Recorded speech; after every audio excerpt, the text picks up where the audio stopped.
and generate employment because of the restrictions imposed by the FRPM framework.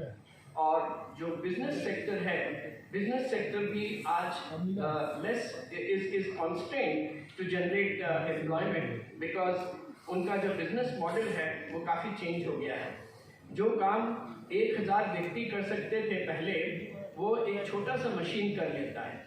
Robotics भी बहुत सारे उद्योग प्रयोग में लाते हैं, तो इसलिए उनका भी जो कैपेसिटी टू जनरेट एम्प्लॉयमेंट था वो घट गया है। और तीसरा इम्पॉर्टेंट सेक्टर हमारे देश में जो वेज एम्प्लॉयमेंट देता था वो है वॉलंटरी सेक्टर। वॉलंटरी सेक्टर की भी स्थिति अभी बहुत अच्छी नहीं है रोजगार उत्पन्न करने के मामले में, क्योंकि incidence of philanthropy has come down significantly across the world. Domestic philanthropy और इंटरनेशनल दोनों घट गया है।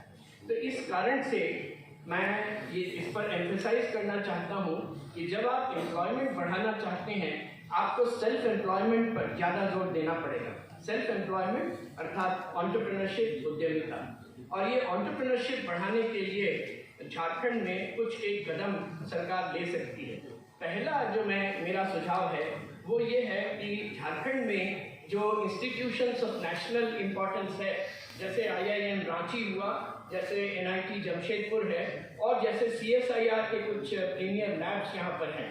एक नेशनल मेटलर्जिकल लेबोरेटरी है जमशेदपुर में और एक सिंफर है धनबाद में। ये जो है ये सारे इंस्टीट्यूशंस ऑफ नेशनल इम्पोर्टेंस है। इनके साथ आप एक MOU कीजिए कि ये स्किल डेवलपमेंट करेंगे और जिनको स्किल दिया जाता है उनको फिर एब्जॉर्ब किया जाए बड़े बड़े उद्योगों में, मझोले उद्योगों में। इसके लिए सरकार इन उद्योगों के साथ, इन कंपनियों के साथ भी एक MOU कर सकती है, और जिसमें ये अगर वो रेगुलर एम्प्लॉय के रूप में नहीं ले सकते हैं टू स्टार्ट विद, उन्हें एटलीस्ट अप्रेंटिस के रूप में एम्प्लॉय करें, तो इससे रोजगार बहुत बढ़ जाएगा। और इसके बाद जो दूसरा पॉइंट मैं कहना चाहता हूँ, बहुत लोगों ने ये इसका जिक्र किया कि झारखंड बहुत रिच स्टेट है in terms of resource endowment, तो क्यों ना इन रिसोर्सों को यूज किया जाए टू जनरेट एम्प्लॉयमेंट। जैसे बैम्बू है, कसर है, लैक है, महुआ है, इनका प्रयोग उस ढंग से नहीं हो रहा है जिस ढंग से हो सकता था, तो इस पर सरकार गौर कर सकती है। और बैम्बू के मामले में हमारा जो अहमदाबाद में नेशनल इंस्टीट्यूट ऑफ डिज़ाइन है, उनकी मदद हम ले सकते हैं। वहाँ कुछ फैकल्टी ऐसे हैं जो बैम्बू पर स्पेशलाइज करते हैं। मैं जानता हूँ, मैं उसमें एसोसिएटेड था कि त्रिपुरा सरकार को मैंने ये सुझाव दिया था कि आप अपने बैम्बू के जो क्राफ्ट्समैन हैं, उनके जो स्किल है उनको बढ़ाने के लिए NID की मदद लीजिए, और उन्होंने लिया। और इससे क्या हुआ कि उनका जो व्यवसाय है, जो बैम्बू जो क्राफ्ट्समैन है, वो बहुत बढ़ गया।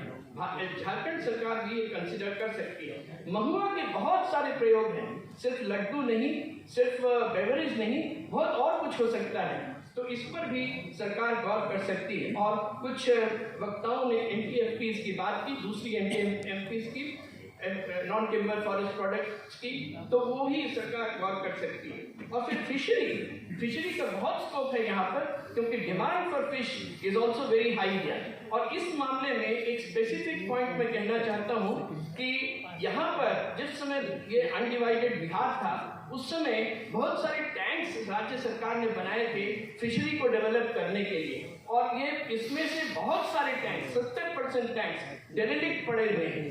तो मेरे एक विद्यार्थी को मैंने इनकरेज किया, और वो अभी बहुत अच्छा काम कर रहा है इन पूर्वी सिंहभूम डिस्ट्रिक्ट। वहाँ पर पर्टिकुलरली घाघुडी, पटंगा और चांडिल, इन ब्लॉक्स में जो डेरेलिक्ट टैंक्स थे, वो हम फिशरी डिपार्टमेंट के साथ बात किया हमने, और झारखंड सरकार बहुत कोऑपरेटिव था और उन्होंने हमारे इस विद्यार्थी को हेल्प किया कि वो फिशरी का काम करे, और बहुत सक्सेसफुली कर रहा है हमारा एक्सेलराई का एक स्टूडेंट। उसी ढंग से इसको रेप्लिकेट किया जा सकता है झारखंड के दूसरे राज्यों डिस्ट्रिक्ट्स में जहाँ पे डेरेलिक्ट टैंक्स हैं।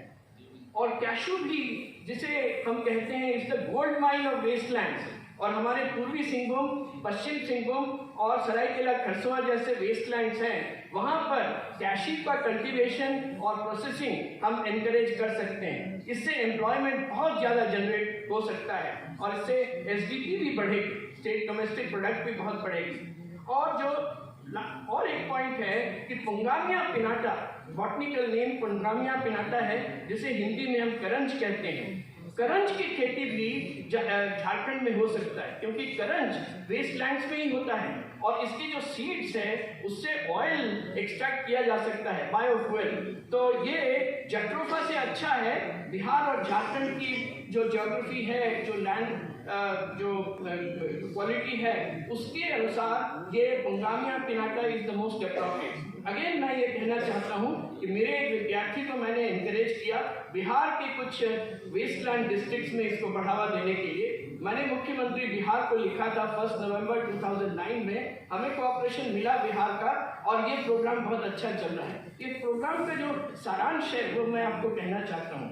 ये पुंगामिया पिनाटा, आप जो स्मॉल एंड मार्जिनल फार्मर्स हैं इन वेस्टलैंड्स, उनको आप प्रमोट एनकरेज कीजिए कि वो इसकी खेती करें। और इसमें आपको कोई ऑर्गेनाइजेशन नहीं बनाना है। जो disparate small and marginal farmers हैं उनको आप एनकरेज कीजिए कि वो पुंगामिया पिनाटा या करंज की खेती करेंगे, और ये आप कर सकते हैं इसलिए कि उन फार्मर्स को ये करंज की खेती करने में कोई अपॉर्चुनिटी कॉस्ट इनकर नहीं करना पड़ेगा, क्योंकि ये वेस्टलैंड्स में धान और गन्ना और गेहूं ये उत्पादन नहीं होता है, इसलिए वो करेंगे। और इसके बाद आप उनको एश्योरेंस दीजिए कि उनका जो सीड्स है वो आप खरीद लेंगे, आपका जो स्टैट्यूटरी मिनिमम प्राइस होगा उस पर आप खरीद लेंगे। और इसके बाद आप जो ऑयल मार्केटिंग कंपनीज है उनके साथ टाई अप कीजिए, सो दैट वो आपको एक ऑर्गेनाइजेशन बनाइए और वो जाके ऑयल मार्केटिंग कंपनी के सपोर्ट के लिए अप्रोच करें और वो रिफाइनिंग में हेल्प करेंगे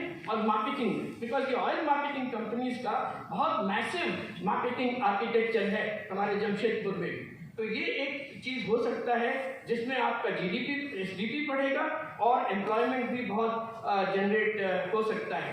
और इसमें मैं एक बात कहना चाहता हूँ, again at the cost of carrying coal to Newcastle, Andhra Pradesh, undivided Andhra Pradesh, Takkar साहब विल बेयर मी आउट, वहाँ पर पहली बार ये एनआरईजीए को भी यूज़ किया गया इसको प्रमोट करने के लिए, क्योंकि एनआरईजीए में एक प्रावधान है कि जो इंडिविजुअल फार्मर्स हैं, provided they confirm to certain requirements, मैं बतलाऊंगा कि कौन कौन से रिक्वायरमेंट्स, तो वो अगर खेती करते हैं कोई फॉरेस्ट्री क्रॉप, और Pongamia pinnata is categorised as a forestry crop, तो उसमें जो लेबर कॉस्ट और मटेरियल कॉस्ट है वो एमजीएनआरईजीए से आपको मिल जाएगा। इसमें आपको खर्चा भी नहीं होगा, एमजीएनआरईजीए से आपको पैसा मिल जाएगा और ये आप कर सकते हैं। और मैंने पहले ही कहा कि disparate individual farmers they can carry out this function। ये अनडिवाइडेड आंध्र प्रदेश में हुआ, और मैं आपसे ये कहना चाहता हूँ कि बिहार सरकार को भी मैंने लिखा था, बिहार सरकार भी इसका प्रयोग कर रही है, झारखंड में भी इसका प्रयोग हो तो झारखंड का जो जीडीपी है वो बढ़ेगा, एम्प्लॉयमेंट भी बहुत जनरेट होगा। और एक बहुत वक्ताओं ने कहा इको टूरिज्म बहुत ज़्यादा यहाँ पे पोटेंशियल है, उसको आप, और इको टूरिज्म और ट्राइबल टूरिज्म, यहाँ 32 कम्युनिटीज हैं ट्राइबल्स के, उसमें से 7-8 पीवीटीजीज भी हैं, उनका लाइफस्टाइल बहुत कलरफुल है, इसको आप प्रमोट करने के लिए यहाँ पर इको टूरिज्म प्रमोट कीजिए और बाहर के लोगों को आप आमंत्रण दीजिए, इससे आपका ये टूरिज्म बढ़ेगा। एंड कुछ फैसिलिटीज़ की ज़रूरत है, एयर कनेक्टिविटी इंप्रूव करने की ज़रूरत है, वाटरवेज साहिबगंज एरिया में इंप्रूव करने की ज़रूरत है, इससे एम्प्लॉयमेंट भी जनरेट होगा।